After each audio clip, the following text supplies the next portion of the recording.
Welcome back to Grassroots Media. Welcome back to this week's edition of the Baileyton Drug Company Coach Tilson Show, presented by Starnes Barber, where we cover everything on the Tundra with the North Greene Huskies football team. As always, I'm joined here with head coach Coach Tilson. For one time, we're on the Tundra. I feel like I need to get the table out here. I know.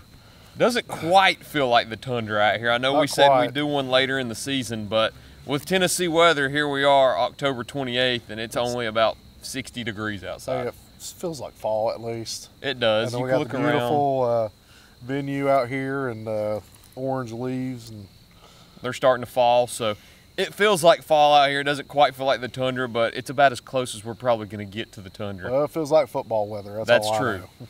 And the good thing is, with your wins over this season too, we'll get to play football maybe when it does feel like the Tundra a little bit more in November, because that's something that I don't know if it's ever been done or if it's been done in a while. When has playoff football been played here on the Tundra in November?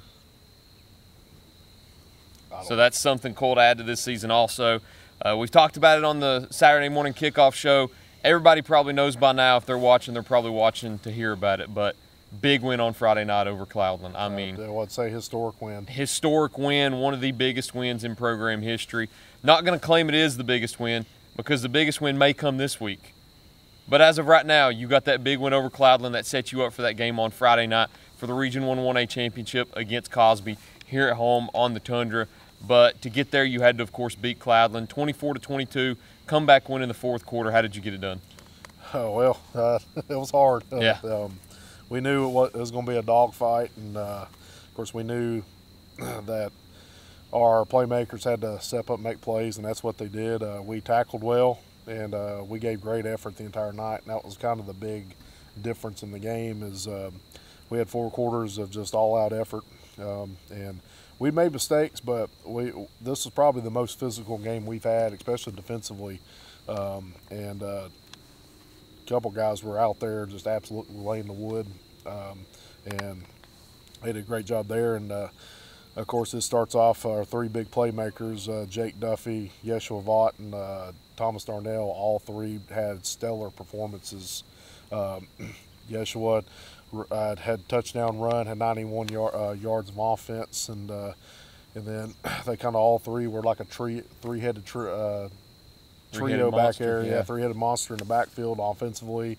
Yeshua had over 24 total tackles. He had 13 solos and had 11 assisted tackles, and it was playing like that. We told our guys up front, hey, you're not going to have a whole lot of stats this week, and told the other linebackers, but your main job is to free up 3 and let him go. If he has somewhere between 15 and 20 tackles, then we win this ball game, and that's exactly. He exceeded that. And so our D-line did a great job. Our other linebackers did a great job of freeing him up, because we were just trying to fill so he could just run from side to side. And so we felt like we had a good plan going in. They executed it well. Forced turnovers, which is something we hadn't done versus Cloudland. And then offensively, we just found a groove. And from 20 to 20, we did about whatever we wanted to. And then we struggled once we got in the red zone, just from penalties and self-inflicted errors. Multiple times we get down there and just snap infractions, holding, personal fouls, if stuff were just self-inflicted, and then we get behind the chains, and it was kind of hard to catch up because you're playing a real physical defense. And then, but we found a way to get it done. Jake Duffy, we kind of knew he'd be a big cog for us this week, and we kind of ran the same. We had about 4 variations of the same play. A lot of it centered around what Jake was doing, so it was kind of the same play up front, but we put him on a flat route. We put him on a vertical, and then we'd run counter off of it, and then we had him blocking as well. They struggled to kind of counteract that, and that's why Jake ran free a few times and was able to get open. Those ended up being real big plays for us to go down and score. And then I can't credit our kids throughout the entire year. We got a bunch of 2-point plays that we practice twice a week, every week, whether we use them or not. And I kept telling them it's going to come up in a game that we need to win, that's going to help us win a ball game. And that just happened to be Friday night. We were missing our kicker this Friday, and it's kind of one of those scenarios where they go for two every time, so we needed to counteract that. Yeah. We had to counteract it, and we were able to convert all 3 2-point conversions, and we stopped them on one. And look how big of a difference it made. And I've always said this: you can tell a lot about the team, what type of effort they give after they give up a score. And that's one thing our kids did Friday night was they gave up a big play. Cloudland would score, and then we gave great effort on the 2-point conversion, and then we ended up getting one of them, and then that was the difference in the game.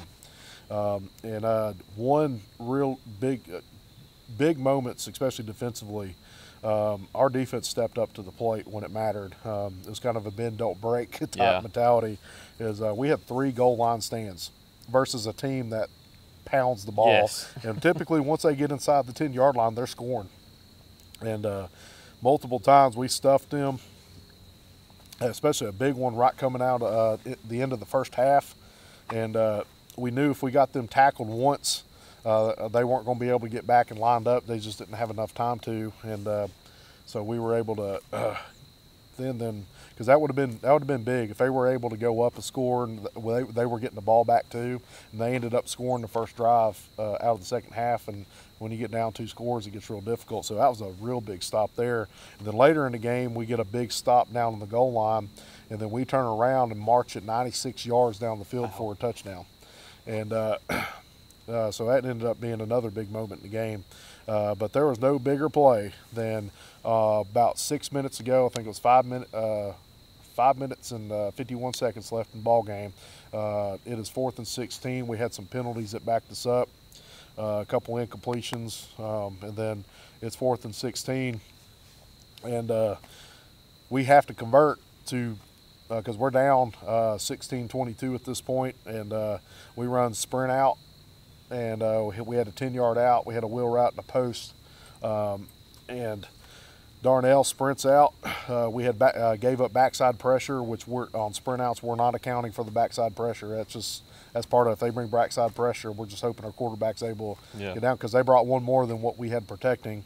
He ducks his shoulder down. He steps up. He sets his feet, and he throws a dime to Duffy out on the sideline, and we completed that ball about 8 yards. He sticks his foot in the ground. He gets up and he about scores, and he converts for about 29-yard conversion. So 4th and 16, season's on the line, and both those guys step up. We had great protection.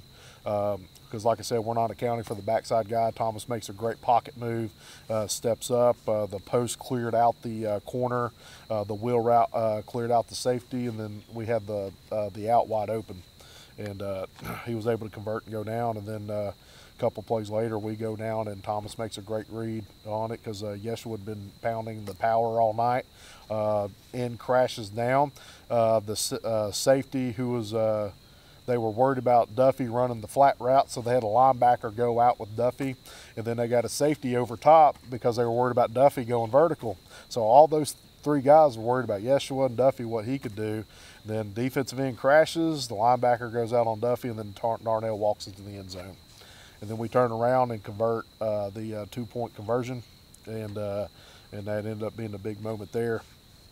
And then to turn around and get that big stop, and then chew up as much clock as we did, and then have to force them to throw the ball late at the end of the game. That put us in a good spot. And then one thing our kids did well, especially on that final drive, was keep them in bounds. Yeah. And force them to chew the clock down, force their timeouts. And I thought overall, especially there towards the end, our kids did a great job of situationally, and that's what we practice for, is to talk about those situations. And you never know when they're going to pop up, and they popped up Friday, and we won more of those than what we gave up. We have a lot of little bullet points to talk about each week, it seems. It seems like each week we come in here and talk about new wins. We have new bullet points to talk about. These this week are maybe the best that we can talk about. With the win, you play for a Region 1A championship next week. You play for potentially the first region title in school history next week. With that win, you also secured a home playoff game. That's something that, like I asked at the beginning of the interview, I don't know if it's ever been done here at North Greene before, so that's something special. And then with that win, you tied for the most wins in a single season in school history with 6. So going into this week's game on Friday night, you got the opportunity to do things that have never been done here before. You've got the chance to hoist a region title for the first time ever, the chance to win 7 games, and then following that week you'll host a playoff game. But you spoke about it already. Jake Duffy with the 17-yard touchdown to start out and go 8-0. Yeshua Vaught came in with a 4-yard rushing touchdown to put you up 16-14 after you gave up 14 straight. And then after going down 22-16, you spoke about that last drive when Thomas Darnell goes in from 12 yards and walks into the end zone. A monumental win is the only thing I think I can say about that game over Cloudland. You pretty much said everything there is to say about it, but monumental, historic, whatever word that you want to tag on that win, it is exactly what you want to say about it, because a lot of times, like I said, to beat a team only for the 4th time in school history. Yes. And the team that had held that region in a chokehold for years and years and years. And it's like I spoke about on Saturday morning, a lot of years you walk into this game and I think Cloudland thinks it's North Greene. We'll just go ahead and roll over them. And I think North Greene would walk into this game and fear Cloudland and think, oh, we're going against Cloudland, we're going to get our brains beat in. Well, it's not that way anymore. You went into this game, and I think all the pressure was on them, and it kind of showed where you got behind twice and you were still able to come back from that.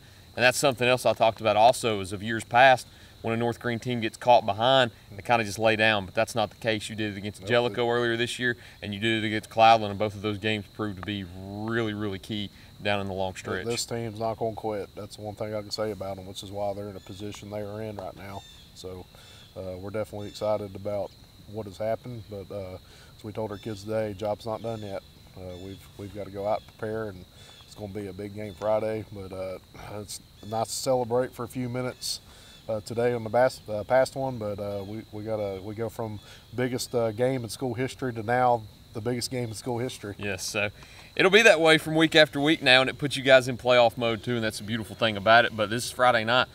I hope to see this place packed out. I do too. I hope it's at max capacity. But before we talk about that too much, though, we need to go ahead and get a break in first and get a word from our sponsors. So we'll give a few minutes to them, and we'll be right back to discuss that game against Cosby here in just a minute here on Grassroots Media.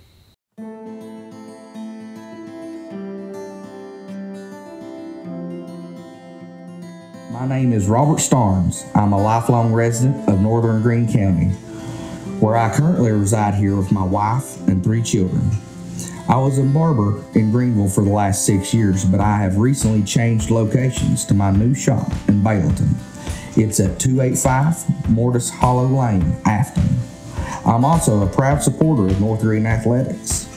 Come see me for all of your men and boys grooming needs. Go Huskies! Baileyton Drug Company services the surrounding communities of Baileyton with excellent patient care using a full-line pharmacy, over-the-counter selections, and a convenient drive-thru. When you visit us, you are treated as a neighbor, not a number. It's not just our slogan, but our culture. We're investing in our patients, local schools, and community. For over 5 years now, we have established ourselves as an independently family-run pharmacy that isn't driven by corporate goals. We are driven by what is best for your overall health and wellness.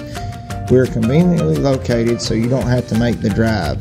Prescription drugs are just the tip of the iceberg. We also offer natural remedies, essential oils, at-home medical needs such as walkers, rollators, bath accessories, as well as wound care products. And coming soon, basic urgent care services. What makes us better than other drugstores out there? When you frequent Baileyton Drug, you will receive professional, courteous, and friendly service that goes above and beyond any other pharmacy in the area. Remember, you're a neighbor, not a number.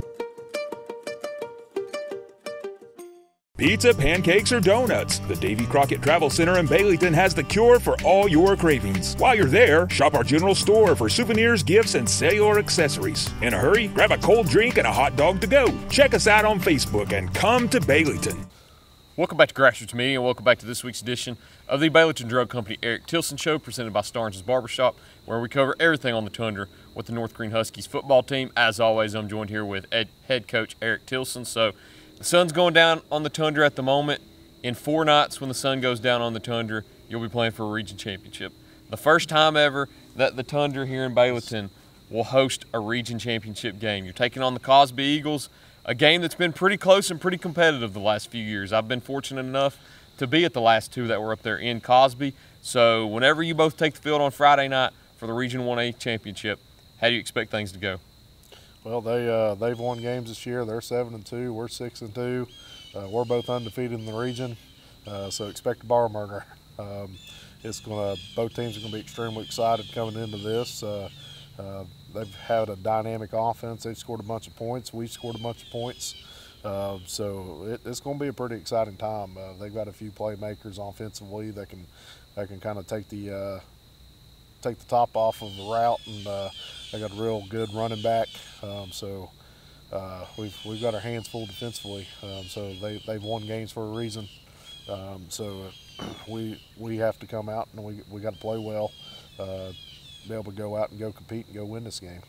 I should ask what the excitement level is going into this Friday night's game, but I think the excitement level for you, your staff, and your players is probably through the sky right now, because it's something that North Greene and especially those boys have never competed for in the program's history. But what is the focus level like going into this week during practice and into Friday night's game, knowing that there's a region championship on the line? Well, the big thing is we got to go out and prepare like it's every other week, and that's the thing. We told our kids today, hey, look out, we're hosting the region title game this week. These stands are going to be packed. You're going to get that nervous feeling this week, and the way to counteract that is to prepare as well as you've ever had to get prepared for this big game. And it always comes down to us. Doesn't matter who we line up against. We have to go execute. We have to do the things that we do well. We got to tone down on penalties. We got to tone down on missed assignments. We've got to line up correctly defensively to give ourselves a chance, and then let the play happen between the snap and the whistle. We do those things well, we can be successful Friday. And they're a good team for a reason. So we have to go out and go play well this Friday. I know you talked about their dynamic offense. They've got a few skill players that can take the top off of a route. And the last few years when you've played them, I've noticed that too. They've got an offense that's very dynamic and that moves around and mixes a few different things in. So what do you expect from their offense when you take the field on Friday night? What can you kind of see from them? Well, they're a spread outfit. They run a lot of zone. They run some counter tray. And then they got a big time player and one of their outside receivers, and they try to get him in matchups. They line him up everywhere, so they're trying to get matchups on the field. And then once they lock their matchup, they're going to take a shot. He's had, especially in their big games this year, he's the one that's had their big games, and he's really shown up in those big time moments. So we expect like a big game like this, he's going to show up. So we have to do what we can to be able to counteract that, which is a tall task. But I do feel confident that we can do that. We just have to play well to do it. And this is going to be one of those type of games where it's going to be cat and mouse. Mm-hmm. We're going to have to counteract each other. Both teams are going to make a bunch of plays. And I feel confident going in, but again, we have to play well, and we have to execute. We have to be sharp, and we have to be focused, and we got to prepare well this week. Talking about their dynamic offense, I think you could also say that you have a dynamic offense yourself. We've seen that throughout the year with Thomas Darnell and as many touchdowns as he's accounted for. Yeshua Vaught, which everybody knows by now as a senior running back. Jake Duffy, the new players that have scored touchdowns this year, Kelson Eastet, Matthew Boyd, and that O-line that's now experienced and played well throughout the season. So what do you expect their defense to try to do to stop your dynamic offense? They bring a lot of pressure, and they fly around. They got a lot of speed on defense. Their linebackers like to be around the line of scrimmage. They try to shoot gaps, and they're going to try to get some big tackles for losses and try to pressure the quarterback. And we got to be we got to be able to make sure that we're sound in our assignments up front. Make sure our quarterback's able to stand tall, and then when we get open running lanes, we need to take advantage of it.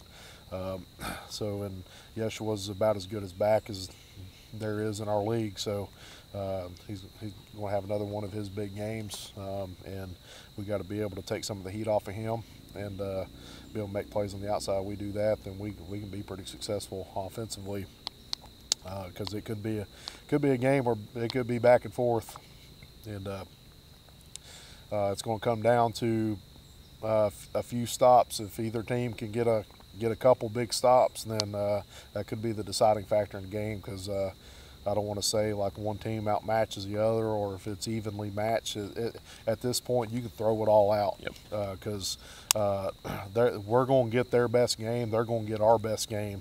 And the best part about this is Coach Cooper's done a great job since he's been there. He's really built that program about the same way we did. Focus on the weight room, focus on making sure you do things the right way. And 2 teams are playing for region title in Region 1 that nobody gave a chance to. And it's not like we're playing somebody who's been at the top before in this league. These are 2 teams that have built to a point where both of us are playing for the first ever region title. And I couldn't be happier that we have turned this region upside down and to be able to be in this spot. And this is why you coach football. This is why you play football, is to be in this situation, to be able to compete for this game this week right now. And we get to do it on our home turf in front of our home fans. And we're definitely excited about that opportunity. And because I know what our kids have put into it, and it's no better feeling to be able to step out of that field house, to be able to step on this field, and I wouldn't step out with anybody else. It's a beautiful, beautiful thing that here in Baileyton on Friday night there's going to be a region championship on the line. But another thing that I failed to mention also was I left out 2 players right there when talking about your offense. I left out the Weems brothers, Brandon and Braden. Special teams could play a huge factor in this game also. Yep. You talked about defense and how you're going to need to come up with a few key stops. Well, you've got them back there returning punts, and even if they do score touchdowns, you're going to have them back there returning the kicks also. You know they're going to play big factors on Friday night also. So how much do you think that they will play a factor when it comes to special teams? I mean, we bring a pretty big emphasis on it. So it's won us a bunch of games. We blocked a punt on Friday, which put us in real good field position. We technically returned that punt for a touchdown too. Got called back, but so we put ourselves in good positions. Our kickoff unit was real solid on Friday, and our kickoff return, we got good field position all night. So they've done a good job from there, and luckily we didn't have to punt the ball very much Friday. So, but special teams turns out 1 or 2 plays is all it needs to be able to break a game wide open. And as always, too, at the end of every interview, you've got 3 keys to the game that you need to carry out in order to win each game on Friday night. This week just happens to be that the Region 1A Championship's on the line. What are your 3 keys to the game this week when you take on Cosby for the region title? In order for us to win a region title, we got to have great effort, we got to have great tackling, and playmakers got to make plays. If you ever need great effort, great tackling, and playmakers to make plays, it's this game on Friday night. I hope to see Baileyton packed out on Friday night. I said it Saturday morning. I'll say it here again, and I'll say it many more times too. I hope it's a sellout. I hope it gets to the point it's max capacity and you've got everybody standing against the fence up there on the hill and nobody can see the game. I hope everybody's able to see the game, but I hope there's some that can't see the game just because of how many people are here on Friday night. But I wish you all the best. I hope to see a region title come to Baileyton on Friday night. But, Coach, until then, once again, I appreciate you sitting down with me. The sun's going down on us. I think it's telling us that we need to go ahead and end this interview. So once the sun goes down on Friday night, you'll have a Region 1A title played here on the Tundra here in Baileyton between North Greene and Cosby. Until next time, though, thank you all for watching this week's edition of the Baileyton Drug Company Eric Tilson Show, presented by Starnes Barber. We look forward to seeing y'all next time here on Grassroots Media.